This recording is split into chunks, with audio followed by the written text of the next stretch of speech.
All right, can you guys see that? Yes, perfect. All right. Perfect. Thank you.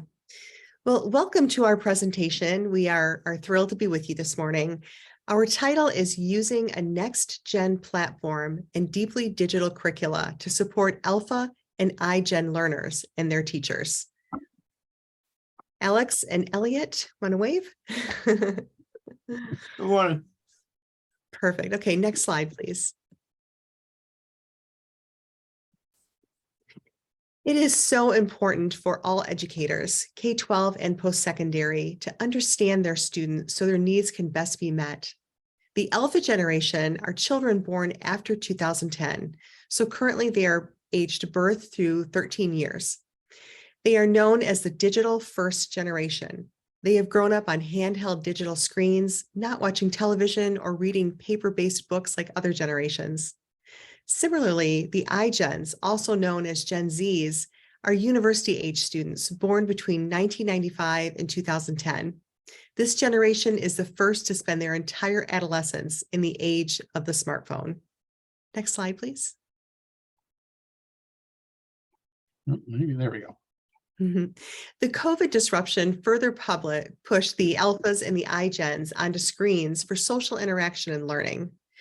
Returning to paper and pencil curricula and pedagogy does not serve the needs of these generations.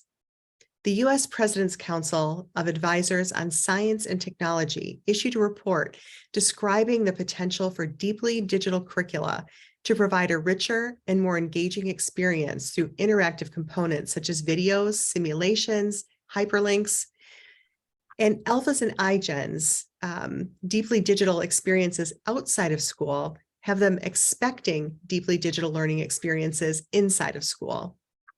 Toward addressing the learning needs of alphas in kindergarten through 5th grade and Igen university students, we have been concluding a study of how deeply digital, highly interactive curricula plus digitally motivated pedagogical practices can increase these students' engagement and achievement in both in-class and remote learning environments.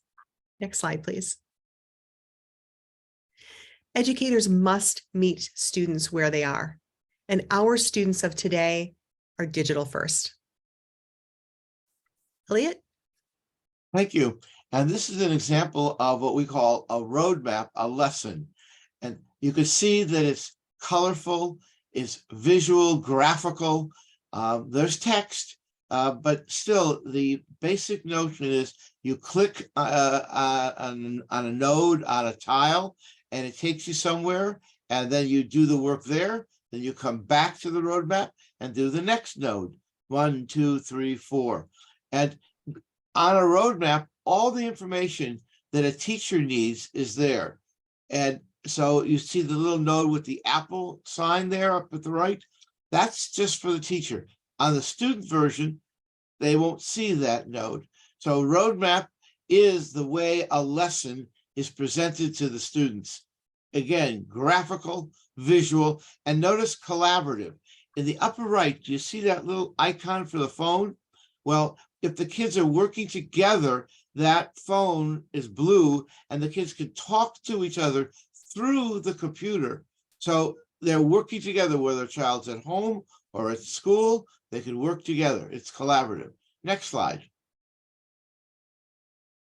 And this is an animation done by a 5-year-old, a kindergartner, and they were studying predator-prey relationship.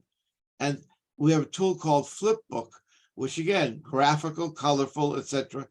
This is what a 5-year-old can do, right, to illustrate an idea. This is how they express themselves, not necessarily in text, but in audio, video, graphical, animation. Thank you. Next. Maybe there we go. So then we were talking about how teachers were using this and their engagement. So we surveyed 90 teachers in 2002 about their use of roadmaps.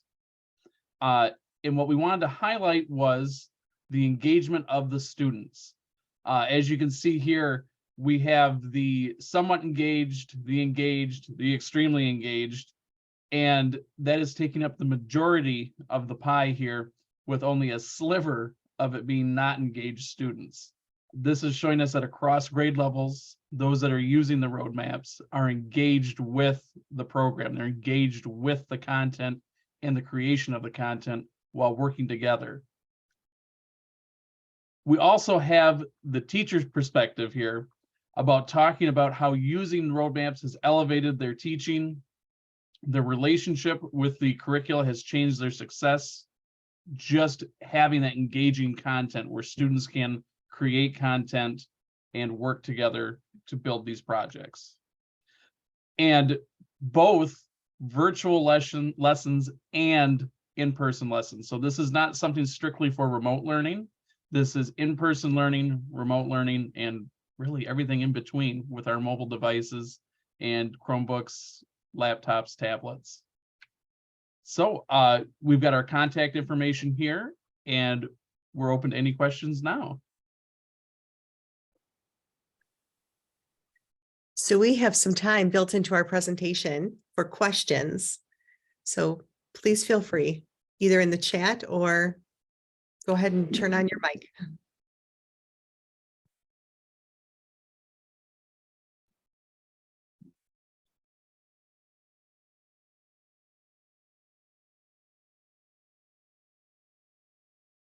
Okay, well, to conclude, it's very evident that all learners from before kindergarten through university years are really requiring deeply digital curricula.